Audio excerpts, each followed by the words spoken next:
Hey everybody, Matt here, and today I want to make a very quick video comparing the NZXT H6 Flow and the larger H9 Flow. I'm making this for anybody out there who just wants to see these things side by side because when I was doing my build, I had a very hard time finding any photographs or videos where they were just next to each other, so that's what I'm doing here for you guys today.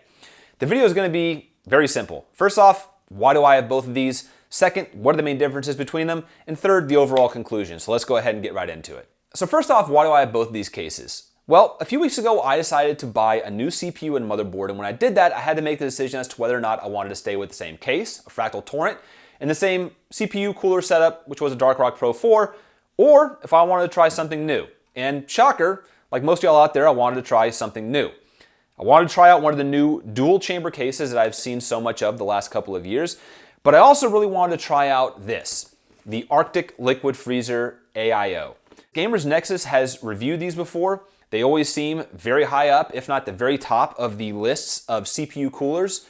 And man, I just wanted to try one, all right? So I went and bought myself the H6 Flow. I bought the Arctic Liquid Freezer 3 360mm AIO, and I got to work. And what I found out very quickly and very painfully was the fact that the Liquid Freezer 3 has a 38mm thick radiator paired with 25mm thick fans, which is just too damn thick to fully work in this case. So I had to make a decision.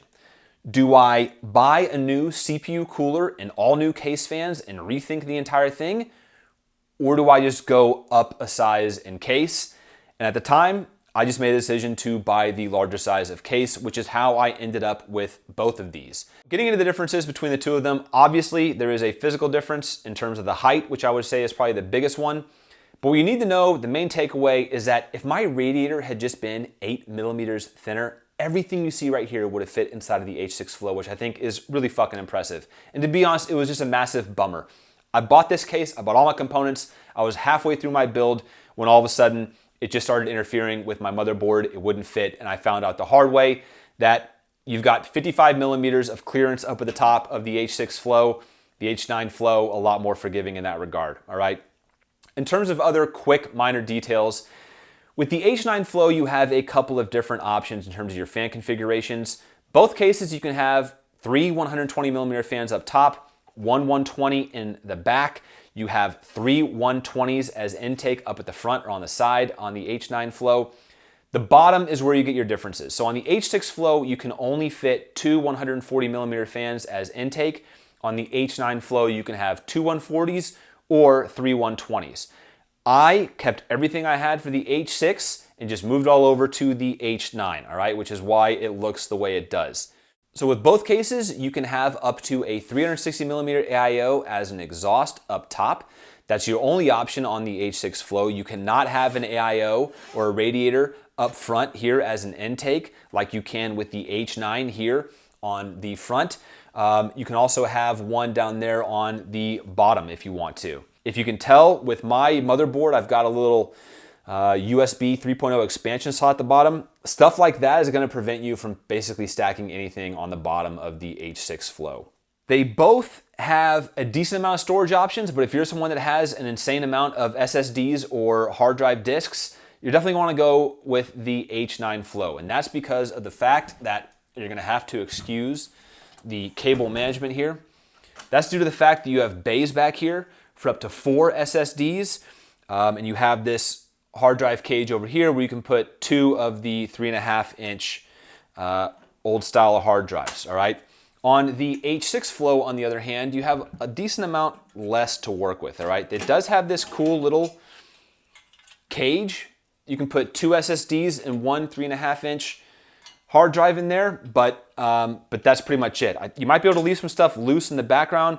I never even got that far in my build. I was fine downsizing the amount of storage that I had to build inside of the H6 Flow, but once I found out that I had to get a larger case, I decided to just stick all my hard drives in there, right? The only thing that's worth mentioning that might be important to some of y'all but not others, the H6 Flow does not come with any dust filters, all right? What you see is what you get with the perforated side panels here, all right? The H9 Flow, much more traditional with the dust filters. Whether or not you have to have them is entirely up to you, all right? I know people that have cases with dust filters. never fucking clean them out. What's the point of having them, right? And then I'm sure there's people who are just completely anal retentive about cleaning their PC case all the time, that dust filters aren't going to make a difference for them one way or another. The other thing that I thought was very nice was that the H6 Flow has the front I/O down here on the bottom versus up top. I feel like in today's day and age, everybody has their PC case, especially if you're buying one of these fish tank style ones. Like, you buy this to show off your build, right? So it's going to be on top of your desk. And so to have to stand up every time to get to these is really freaking annoying. Like, I wish that all cases, for the most part, that are meant to, you know, be showcases would just have the front I/O down here on the bottom. I think it's a lot cleaner of a look. So yeah. The case fans that they include are these kind of crappy NZXT kind of plain Jane ones. My take is this: if you're gonna buy this case, buy the non-RGB version, because you're gonna wanna buy your own fans to match your build anyways, right? At least that's what I did. When I bought the Arctic liquid freezer, I decided to buy fans that matched that. So I never planned on using the provided ones in the first place. You get 3 with the H6 Flow, you get 4, the same 3 in the front, but this time you get the 1 for exhaust as well on the H9. Other than that, there aren't a lot of differences. I found this to be incredibly easy to build in, especially when you compare it to previous cases that I've built in, where you really have to like pay attention to the backside, right? With thinner cases, you have to pay attention to your cable management and make it as thin as possible to fit all on the backside. If you have cable extensions like I do here, all that shit, it can get exhausting. But with this, the dual chamber, it's amazing. You just throw it all in there and you have so much space, you don't even have to worry about it. Neither one of these have an included fan hub, so that is important to note. But yeah, man, here they are, side by side. Great little cases. But overall, I just,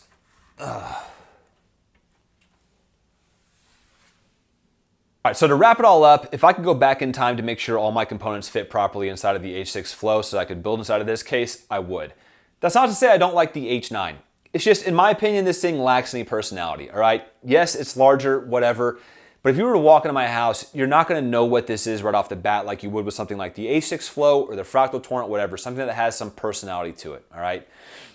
It was incredibly easy to build in, which I appreciate, but I wish I'd just done the right planning for this one, okay? The fact that it was an 8mm difference that killed the entire thing just bums me out. Yes, I could go get slim fans for the Arctic 360 AIO.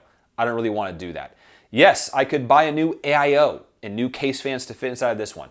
I don't really want to do that either, all right? Best of both worlds, just a little bit more headroom on the H6 Flow so that you could fit something like the Arctic liquid freezer inside of it, all right? Be warned, everything that I was mentioning about the thickness and all that, that does apply to 280mm radiators as well, all right? I thought at first, well, maybe I'd downgrade from a 360 to a 280. No, it doesn't matter. The thickness of it all is what matters most, not the width of it or the length of it, okay? So that's pretty much gonna do it for the video, guys. Very short, very sweet. Storage, dust filters, front I/O, and aesthetics. Those are the differences between these two cases. If you have any other questions, comments, concerns, please leave them in the section below. Thank you all very much for taking the time out of your day to watch this video. Have a good week. Catch you next time.